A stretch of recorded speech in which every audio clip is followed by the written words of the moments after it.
नमस्कार मेरे प्यारे दोस्तों, मैं हूं आपका होस्ट शेफ धीरज। आज हम लोग बात करने वाले हैं हमारी कॉन्टिनेंटल की मदर सॉस के बारे में। यहाँ पे मैं आपको सॉस क्या होती है वो बताऊंगा, इसकी इंपॉर्टेंस क्या होती है वो आपको बताऊंगा, और सॉस बनती कैसे है, बेसिक स्ट्रक्चर क्या होता है वो मैं आपको समझाने वाला हूं। मैं आपको यहाँ पे गारंटी देता हूं, अगर आप वीडियो को एंड तक देख लोगे तो सॉस से रिलेटेड आपके जो मैक्सिमम क्वेश्चंस हैं वो सारे के सारे खत्म हो जाएंगे। यहाँ पे हमारी जो मेयोनीज, जिसको कि हम लोग कोल्ड सॉस बोलते हैं, उसको इंक्लूड मैं नहीं कर रहा हूं। सबसे पहले सॉस होता क्या है। सॉस मैं बोलता हूं कि सॉस एक प्रकार का लिक्विड या एक सेमी लिक्विड मिक्सचर होता है, जिसमें एक विशेष प्रकार की आप बोल सकते हैं खुशबू होती है। वो देखने में बहुत ही ज्यादा स्मूथ होता है, वेलवेटी टेक्सचर होता है, और इसका जो टेस्ट होता है वो नेचुरल होता है। किसी भी प्रकार का आर्टिफिशियल जो टेस्ट होता है इसके अंदर नहीं होता है। अब सॉस का प्रयोग खाने में क्यों किया जाता है, स्पेशली हमारे कॉन्टिनेंटल कुजीन के अंदर। यहाँ सबसे पहले ये फूड के अंदर एक कलर ऐड करता है, क्योंकि बहुत सारी अलग अलग प्रकार की सॉस होती हैं। अगर आप एक अच्छी प्लेटिंग कर रहे हो तो अगर उसमें ब्राउन कलर आएगा, येलो कलर आएगा, रेड कलर आएगा, ग्रीन कलर आएगा, तो आपकी जो प्लेटिंग को वो चार चांद लगा देगा। दूसरा, जब भी आप सॉस ऐड करते हैं अपने खाने के अंदर तो ये आपके खाने का क्या फ्लेवर बढ़ा देता है, उसका जायका और ज्यादा बढ़ जाता है। इसके बाद इसके अंदर जो इंग्रेडिएंट यूज होते हैं वो आपकी हेल्प करते हैं डाइजेशन के लिए, जैसे कि हमारा मिंट हो गया, गार्लिक हो गया, या इसी प्रकार के और भी बहुत सारे इंग्रेडिएंट। तो सॉस के अंदर बहुत सारी खूबियां आप बोल सकते हैं होती हैं।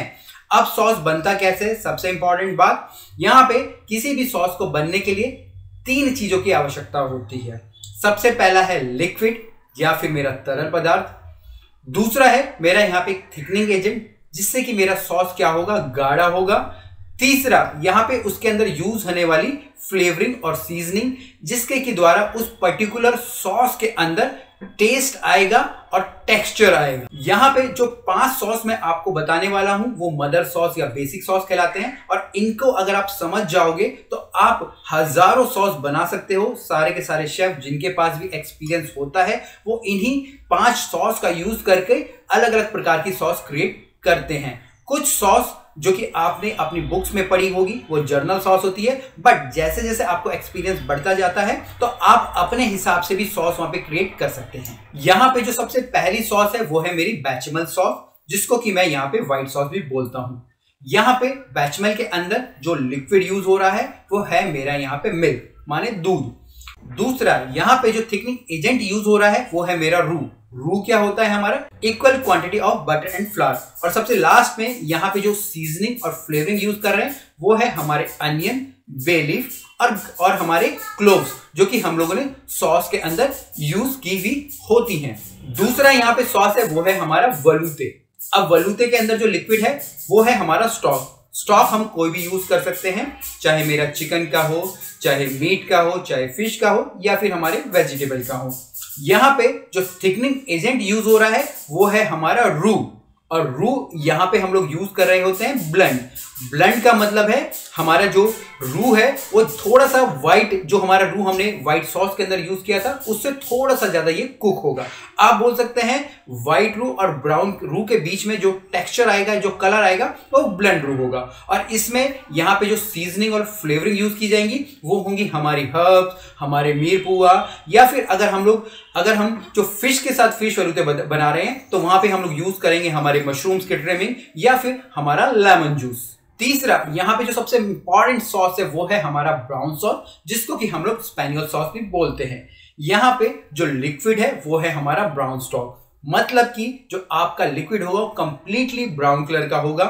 यहाँ पे जो थिकनिंग एजेंट हम लोग यूज कर रहे होंगे वो होगी हमारी ब्राउन रू, equal quantity of butter and flower, but जो रू का कलर होगा वो कंप्लीटली ब्राउन होगा, तभी जाके जो हमारे सॉस का कलर क्या आएगा, ब्राउन आएगा। और यहाँ पे जो हमारी फ्लेवरिंग और सीजनिंग है वो है हमारी बहुत सारे ढेर सारे मीरपुआ, हमारी हर्ब। कहीं कहीं पे अगर आप देखोगे तो यहाँ पे पोर्क की बोन या फिर पोर्क की ट्रिमिंग का भी यूज किया जाता है, या आप बोल सकते हो बेकन का भी प्रयोग यहाँ पे किया जाता है। चौथे नंबर की जो कॉन्टिनेंटल सॉस आ जाती है वो आ जाती है हमारी हॉलैंडाइज। इसको बनाना थोड़ा सा मुश्किल होता है, बट अगर आप प्रैक्टिस करेंगे तो ये भी बिल्कुल परफेक्शन के साथ बन जाती है। यहाँ पे जो लिक्विड है वो है हमारा क्लैरिफाइड बटर।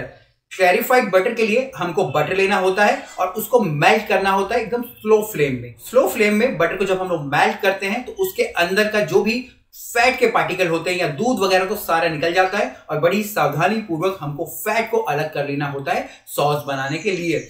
इसके बाद यहाँ पे जो थिकनिंग एजेंट होता है वो होते हैं हमारे अंडे का येलो पार्ट, जिसको कि हम लोग एग योक बोलते हैं। और यहाँ पे एक स्पेशल टेक्निक होती है जिसको कि हम लोग इमल्सिफिकेशन बोलते हैं। इसके प्रयोग से हमको यहाँ पे हॉलैंडाइज सॉस को क्रिएट करना होता है और ये भी एक प्रकार की वार्म सॉस ही है और बहुत ही बढ़िया ये सॉस होती है जो कि हमारे सी फूड के साथ या हमारे पोच एग के साथ जाती है। साथ साथ यहाँ पे जो फ्लेवरिंग और सीजनिंग होती है वो होती है हमारी लेमन से, विनेगर से और हमारे अलग अलग प्रकार की हर्ब से। सबसे लास्ट और जो सबसे ज्यादा यूज होने वाली सॉस पे अब हम लोग आ गए हैं जो कि है हमारी टमाटो सॉस। और टमाटो सॉस बनाने के लिए जो लिक्विड का प्रयोग होता है वो होता है हमारी टमाटो प्योरे का, या फिर जो फ्रेश टमाटो होते हैं उनको क्रश कर लिया जाता है या रफली चॉप किया जाता है और कुक किया जाता है। यहाँ पे थिकनिंग एजेंट के लिए हम लोग सेम जो वेजिटेबल होती है मीरपुआ उसका भी इस्तेमाल करते हैं और थोड़ा बहुत यहाँ पे हमारी जो ब्राउन रूह होती है उसका प्रयोग हम लोग करते हैं। और तीसरा इसके अंदर जो फ्लेवरिंग और सीजनिंग आती है वो मीरपुआ के साथ साथ इसमें यूज होने वाली हमारी हर्ब्स और हल्की सी जो शुगर होती है वो भी हम लोग यहाँ पे यूज करते हैं। कहीं कहीं पे स्पेशली अगर हम लोग विदेश की बात करें तो वहां पे जो टमाटो सॉस होती है वो कंप्लीटली आप बोल सकते हैं नॉनवेज होती है, क्योंकि यहाँ पे जो स्टॉक यूज किया जाता है वो हमारा मीट का या फिर ब्राउन स्टॉक होता है। बट इंडिया के अंदर हम लोग टमाटो सॉस को प्योरली वेज मानते हैं और यहाँ पे हम सिर्फ जो वाटर का या फिर वेजिटेबल स्टॉक का प्रयोग करते हैं। तो आपको भी इन पांचों सॉसों को अच्छे से समझना है, किस प्रकार से बनती है, बेसिक फंडा क्या होता है, उनको ध्यान रखना है। अगर आप ये सारी चीजें समझ पाओगे तो आप कोई भी सॉस वहां पे इजीली बना सकते हो। होपफुली आपको वीडियो अच्छी लगी होगी। आपको हमारे चैनल को सब्सक्राइब कर लेना है। कोई भी क्वेश्चंस हो कमेंट हो हमें जरूर नीचे लिखिएगा। फिर मिलेंगे एक नए वीडियो में, तब तक के लिए जय हिंद।